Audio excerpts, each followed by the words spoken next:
বিসমিল্লাহির রহমানির রহিম। ম্যাথ এডুকেশনের পক্ষ থেকে সবাইকে আন্তরিক শুভেচ্ছা ও অভিনন্দন। আজ আমরা শিখব অষ্টম শ্রেণীর গণিত অনুশীলনী 2.2 এর 9-10 এই দুটি অঙ্কের সমাধান। সুপ্রিয় শিক্ষার্থী, তোমরা খাতা কলম নিয়ে এখন প্রস্তুত হও। আমি অঙ্কগুলো বোর্ডে লেখার সঙ্গে সঙ্গে তোমরা যেন তা সঠিকভাবে খাতায় উঠাতে পারো। তো দেখো, আমি এখন 9 নাম্বার অঙ্কটা পড়ে শোনাচ্ছি। 9 নম্বর অঙ্কে বলছে, একই হার মুনাফায় কোনো মূলধনের 1 বছরান্তে চক্রবৃদ্ধির মূলধন 6,500 টাকা ও 2 বছরান্তে চক্রবৃদ্ধির মূলধন 6,760 টাকা হলে মূলধন কত? মূলধন কত? তো দেখো, আমরা লিখব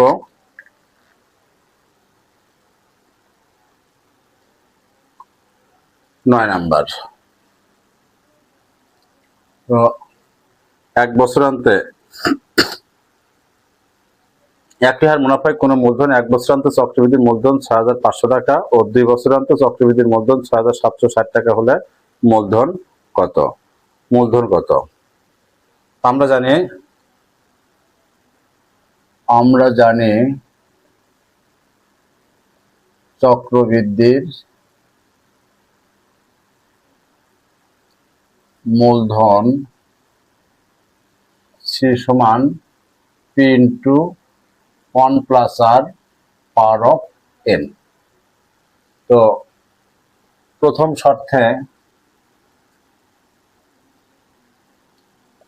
শর্তে P into 1 plus R power of 1 বছরান্তে সমান কত? 6,500 টাকা। দেখো, 6,500 সমীকরণ 1। দ্বিতীয় শর্তে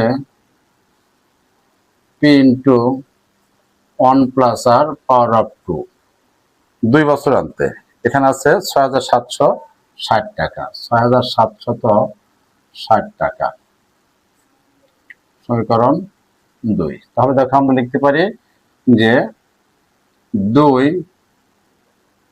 ভাগ 1 হতে 2 ভাগ 1 হতে পাই।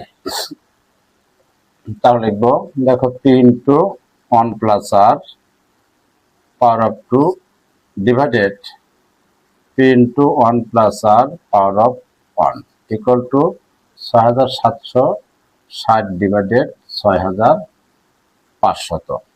দেখো, এখানে P P cancel, 1 plus R to the power 1 একটা, আর এখানে 1 plus R to the power 2। তাহলে এটা সমান, দেখো, আমরা একটা যদি কাটি একটা থাকে, তাহলে এখানে দেখো লিখতে পারি বা 1, এখানে একটা শূন্য শূন্য কাটা যায়, এই পি পি ক্যান্সেল। তাহলে এখানে একটা আছে, এখানে আছে দুইটা থেকে যদি আমরা একটা কাটি থাকবে একটা, বা 1 প্লাস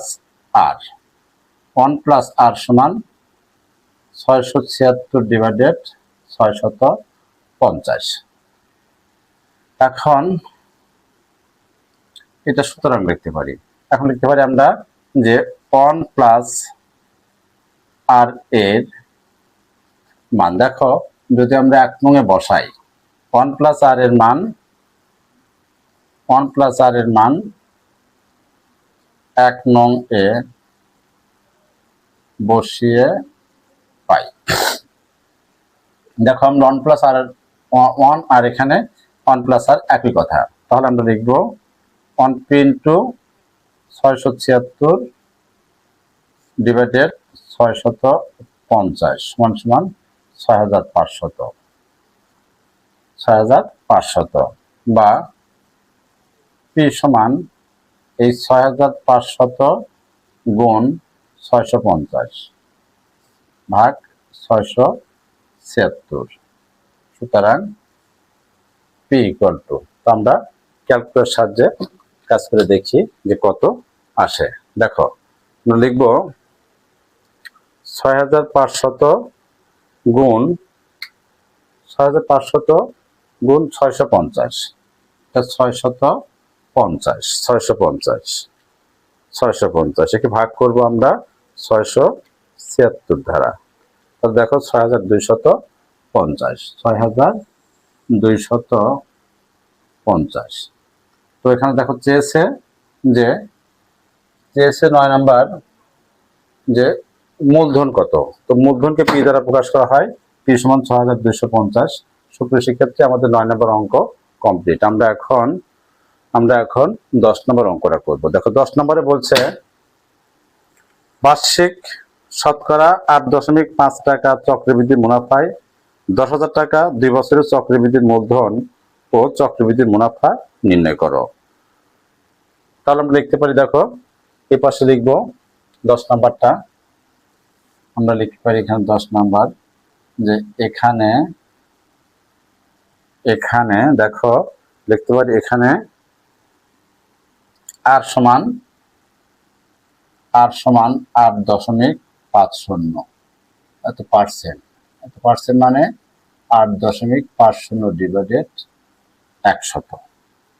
পি সমান দেখো লিখতে পারি পি সমান 10,000, পি সমান 10,000 এবং এন সমান 2। দেখো এন সমান কত, 2 বছর।